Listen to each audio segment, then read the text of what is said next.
একটি সাম্য, মানবিক মর্যাদা, সামাজিক সুবিচারের বাংলাদেশ বিনির্মাণ করব। সেই বাংলাদেশ দুঃখজনক হলে সত্য, আমরা সেই সাম্যের বাংলাদেশ, আমরা সেই সামাজিক সুবিচারের বাংলাদেশ এখনো পর্যন্ত বিনির্মাণ করতে পারি নাই।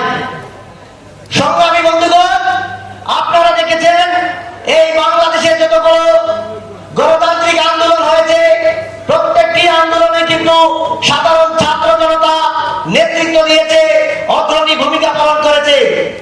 কিন্তু আমরা পরবর্তী সময়ে কি দেখলাম, বিভিন্ন রাজনৈতিক দল তাদের ব্যক্তিগত ফায়দা হাসিলের জন্য, রাজনৈতিক এজেন্ডা বাস্তবায়নের জন্য, তাদের ক্ষমতাকে কুক্ষিগত করার জন্য কাজ করেছে। কিন্তু এই দেশের জনগণের জন্য, এই দেশের সার্বভৌমত্বের জন্য কোনো কাজ করে নাই। আমরা আজকের এই সিলেটের পূর্ণভূমি থেকে বলতে চাই, বৈষম্য বিরোধী ছাত্র আন্দোলনের নেতৃত্বে 24-এর গণঅভ্যুত্থান হয়েছে। আমরা সেই গণঅভ্যুত্থানকে আর বিফল হতে দেব না। এই 24-এর গণঅভ্যুত্থানকে সফল করার লক্ষ্যে আমরা যেভাবে জুলাই আগস্টে রাজপথে অগ্রণী ভূমিকা পালন করেছিলাম, আমরা আজকের এই মঞ্চ থেকে সবাইকে, দেশবাসীকে বলতে চাই, এই বাংলাদেশের সার্বভৌমত্বকে রক্ষা করার জন্য যদি আবার আমরা রাজপথে রক্ত দেওয়ার জন্য প্রয়োজন হয়, আমরা বিন্দু মাত্র দ্বিধাবোধ করব না। সংগ্রামী উপস্থিতি, আমরা কি শুধু এই খুনি শেখ হাসিনাকে পতন করার জন্য আন্দোলন করেছিলাম? আমরা তো শুধু এই শেখ হাসিনাকে, খুনি হাসিনাকে ক্ষমতাচ্যুত করার জন্য আমরা আন্দোলন করি নাই। আমরা কি চেয়েছিলাম? আমরা চেয়েছিলাম যে একটি বৈষম্যহীন বাংলাদেশ বিনির্মাণ হোক, যে বাংলাদেশে আমরা স্বাধীনভাবে আমাদের মত প্রকাশ করতে পারি, আমরা স্বাধীনভাবে যেন আমরা চলতে পারি। কিন্তু আমরা দেখেছি সেই খুনি স্বৈরাচার,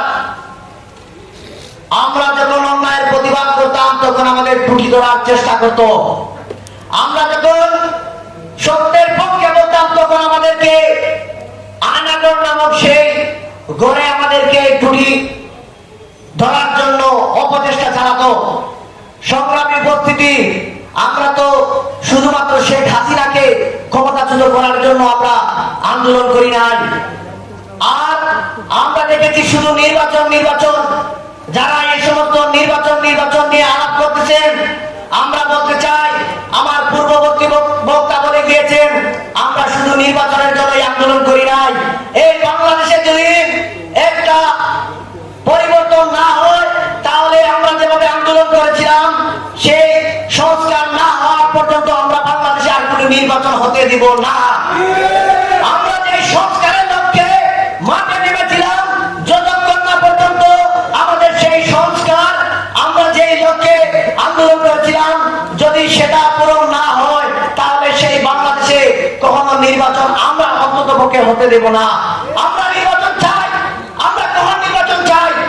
যখন দেখবো এই বাংলাদেশে একটি আমল পরিবর্তন হয়েছে, সুন্দর একটি সংস্কার হয়েছে, একটি বন্দোবস্ত হয়েছে, তখন আমরাও বলবো যে এখন নির্বাচনের পরিবেশ হয়েছে, আপনারা নির্বাচন দিন। শুধু ক্ষমতায় যাওয়ার জন্য, পালা বদলের জন্য আমরা নির্বাচন আমরা চাই না। সংগ্রামী উপস্থিতি, আমার অনেক কথা বলার ছিল। আমাদের সেন্ট্রালের নেতৃবৃন্দ রয়েছে, ওনাদের কাছ থেকে আমরা বক্তব্য শুনবো। আপনাদের প্রতি একটি অনুরোধ রাখবো, আপনারা এই বাংলাদেশের সাধারণ মানুষ আমাদের কথায় রাজপথে নেমে এসেছে জীবন দেওয়ার জন্য। আমরা একটি নতুন রাজনৈতিক বন্দোবস্ত তৈরির জন্য মাঠে কাজ করতেছি। আমরা যদি সাধারণ মানুষকে বলি যে এখন আমরা নতুন একটি রাজনৈতিক দল গঠন করব, আমাদেরকে আপনারা ভোট দিবেন, যে মানুষগুলো জীবন দেওয়ার জন্য রাস্তায় নেমে এসেছিল, সেই মানুষগুলোকে যদি আমরা বলি ভোট দেওয়ার জন্য, তারা কি ভোট দিবে না? অবশ্যই তারা আমাদেরকে ভোট দিবে। কিন্তু আমাদেরকে মাঠে থাকতে হবে, আমাদেরকে সংঘবদ্ধ থাকতে হবে, আমাদেরকে একত্রিত হতে হবে। আমরা যদি বিচ্ছিন্ন হয়ে যাই, আমরা যদি বাঁচার জন্য আমাদের মধ্যে বিভাজন হয়ে যায়, তাইলে এই সুন্দর সোনার বাংলা আমরা আর কখনো বিনির্মাণ করতে পারবো না। সবাইকে একত্রিত হয়ে এই বাংলাদেশের সার্বভৌমত্ব রক্ষার স্বার্থে লড়াই সংগ্রামে অগ্রণী ভূমিকা পালন করার আহ্বান জানিয়ে আমার বক্তব্য বক্তব্য এখানে শেষ করছি। ইনকিলাব জিন্দাবাদ।